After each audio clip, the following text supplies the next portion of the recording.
All right, you guys, we are back again, back in the shop for a review of the Sharper Image AeroBoost. This is the drone we found from Target, originally worth about $50, and we got it on sale for about $25 to $27. I don't exactly remember what it was. The thing that piqued my interest is the fact that they do call this thing a racing drone. They say it's a remote control racing drone. It says it's got advanced autopilot, LED lights, all that kind of stuff. Looks like our max altitude is only 90 feet and max range 150, but this thing's a pretty small drone, so I'm thinking most people are going to be keeping this thing indoors. Only one real review of this up on YouTube, so I figured it'd be a pretty good idea to get this thing for cheap rather than spending $60 on it. Looks like we got LEDs, fly day or night, pretty cool. It's got a USB-C rechargeable, which kind of sucks in my opinion because this thing has an internal battery. Most drones have an external battery, and that's a lot better. Sometimes you can mix and match them. Sometimes you can even buy new batteries for them, which is a lot better than just having a battery inside of the drone. It looks like you got a 2.4 gigahertz radio, which we've seen before from this brand. Not too bad at all. Comes with all the stuff right here, but obviously we'll show you guys that. And yeah, it's about all it really says. Oh, variable altitude hold. This thing is altitude hold, which kind of sucks. Racing drones usually aren't altitude hold at all, so that's obviously a little bit weird. Gyro stabilization, most drones have that, and it's got flight assist. Just like the previous Sharper Image drone I reviewed, this thing doesn't really boast any stunts, nor does it boast any rates, which are kind of two things that you kind of need in a racing drone, I feel like. But we'll see. Maybe this thing is just secretly a weapon, and it's got a bunch of features they don't list. You never know. Anyway, if I pull this thing out of the box here, pretty easy, no tape, no nothing. And in the box, you get the little drone, pack it up with some gel, and you get the instruction manual. So it looks pretty cool, and it looks like you need to cut some zip ties in order to open this one up. Let me uncut this out of the box. Two zip ties holding this radio in. Looks really similar to the Aero drone, which is another interesting looking Sharper Image drone. It was, I think, my first video I ever posted on this channel, so check that one out if you want something similar. And there's a couple little zip ties holding the drone in to the box. Oh, I'm just too much of an idiot to see. It's right down here. Just cut this, and this thing all comes out. Awesome. Interesting looking little drone. That's cool. I like that. I think it's gonna be pretty cool. All right, so there's the box, all out.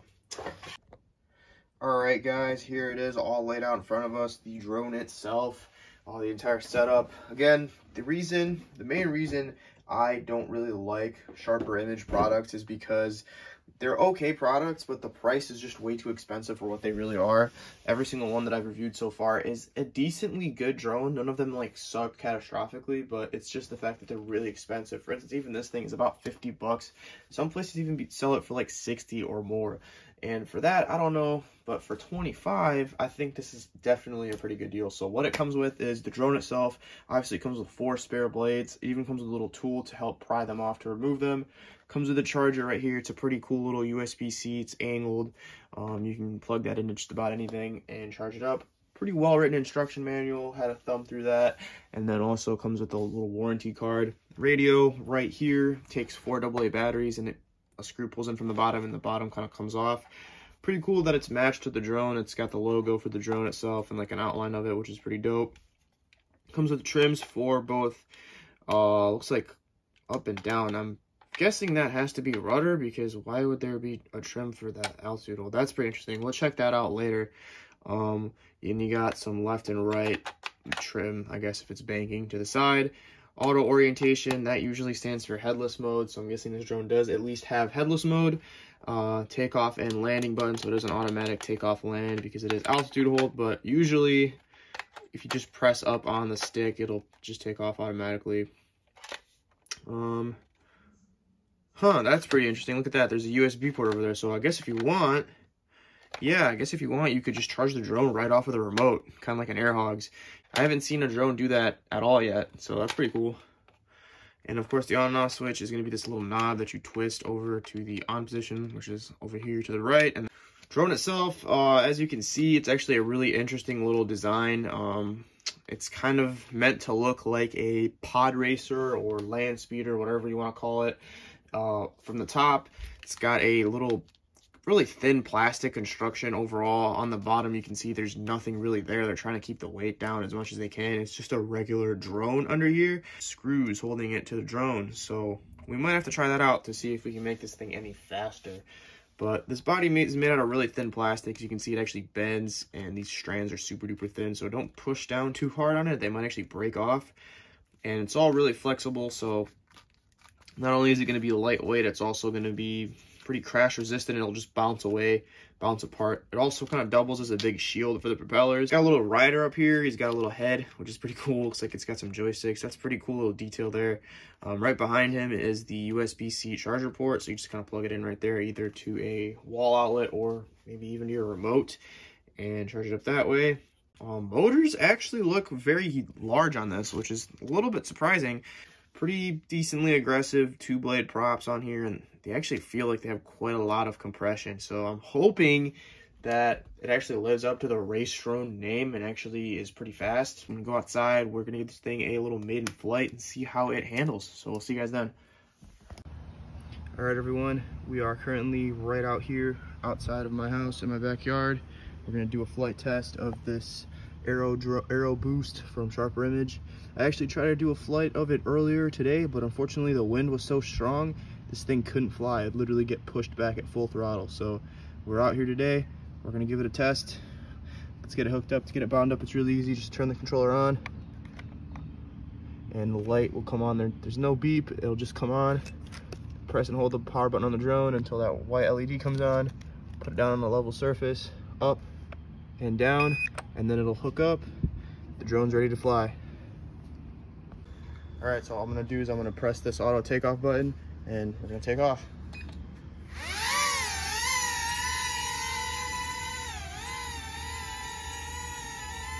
And there it goes. It looks pretty good. The trim is a little off, so I'm gonna go ahead and adjust that a little bit. And as you can see, there it goes. It's a little dark out, but I think you'll still be able to see it. Oh man, this thing is really struggling. It's not a very good performer. It's full speed ahead. Not too slow. The motors are really, really screaming. You can hear them really struggling to move this thing around.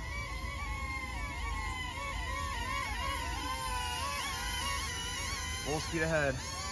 All right, let's do some throttle punch. All right, it's gonna go up really fast. Ready? 3, 2, 1, go. Oh my God, that was really good throttle punch. All right, let's see how fast it descends.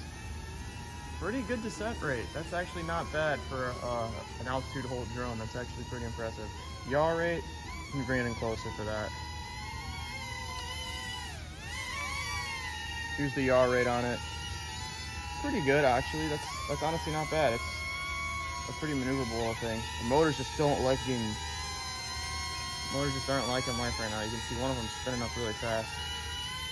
So let's go ahead and fly. This is all fully calibrated, so.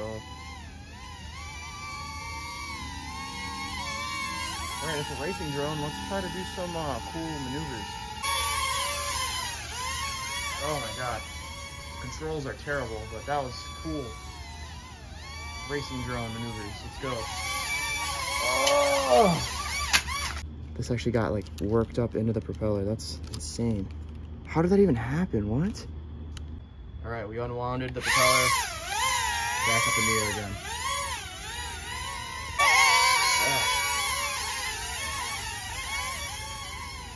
This thing is not very good at high performance flying. All right, let's try some more, I guess. Come back in. Oh yeah.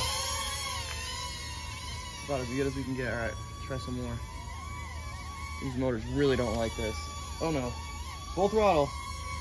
That was full throttle. That dropped down very, very crazily. Oh, right through, look at that. Uh-oh, full throttle. Terrible. But it still made it through, okay.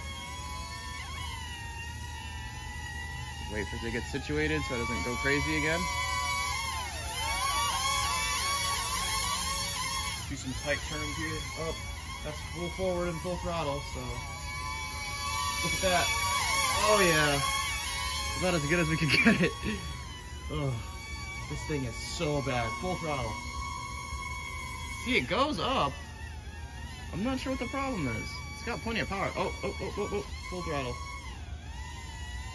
It doesn't like moving in any direction at all. Hates it. Full, come on, full speed, go. Oh no, and it's down again. Well, the drone may suck at everything, but at least it's pretty tough. It's taken pretty hard crashes, and it's still, oh no, it spit a propeller out. I was just gonna say, it's really tough. I guess it spit a propeller out. Alright guys, back at it. I'm back with the AeroBoost drone. This time though, I took that little shell cleanly off. It just had a couple screws holding it down, mostly on the bottom of the drone, but also a little bit on the top. So I took it off, and then it's just kind of revealing the battery, which is an 800 milliamp hour battery, so that's pretty big. So I was able to put the little rider back on and use it as like a little cover for the battery in order to keep the battery in place. So here it is. Looks like the front little hoops are actually a part of the drone, which maybe not the greatest thing in the world, but it is actually quite a bit better now. It actually flies quite a lot better than it did before. So let's go ahead and get this thing in the air and show you guys how it does. So definitely a way faster drone. It actually becomes pretty fun to fly like this. You actually get some pretty decent speed out of it. The only thing is the controls are quite weird. Here's the yaw rate. It's actually not too bad. Throttle punch is really good on this thing for some reason. It's crazy. And now it's actually just about as fast going forward as it is backwards. It's pretty cool. I mean, not too bad.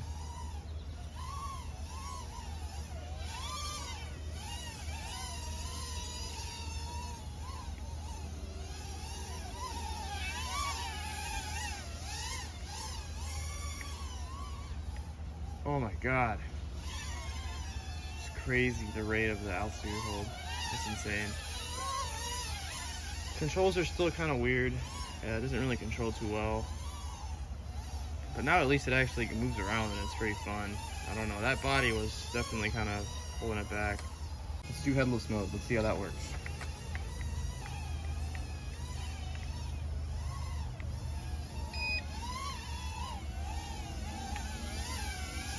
Okay. It's actually not bad. It does work. So forward is forward, and then back is forward. So it does work.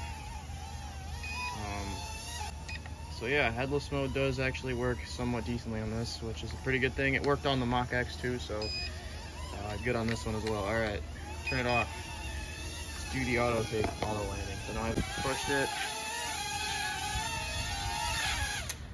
And it kind of fell over because of the uneven ground, but not really its fault. Anyway guys, there it was. There was the flight on this Aero drone. This was the whole review on it. Alright guys, wrapping up my review on the Sharper Image AeroBoost racing drone. I think this thing is a pretty bad drone for the price. As you can see, this thing absolutely sucks at flying. Not really even a race drone whatsoever.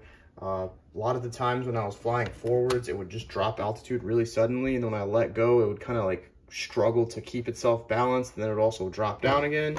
But then somewhere in between that, the gyro would kind of snap out of it and kind of cause it to jut up really aggressively. This drone has plenty of power. It's got a really good throttle punch, and the yaw rate's also really good. So I'm kind of confused as to why they just couldn't make this thing faster. I think it might be partly due to the fact that this shell is on here. Honestly, didn't think it was going to be too bad, but it looks like it actually does kind of put the weight quite backwards on this drone while it's flying. I'm sure it also is really good at catching wind because it's got a lot of ducts under here where wind can just get pushed in and push this thing around. Now, the drone itself is also not that great, but if the control and stability was good, I would actually recommend this for a beginner because it could actually be a very good beginner drone. It's pretty tough. It took a lot of really hard crashes. Pretty expensive drone, and for it to perform like this, especially after being called a racing drone. Just not really good at all. The Sharper Image AeroBoost, cool looking toy, really nice looking, but unfortunately it just doesn't perform in the performance department.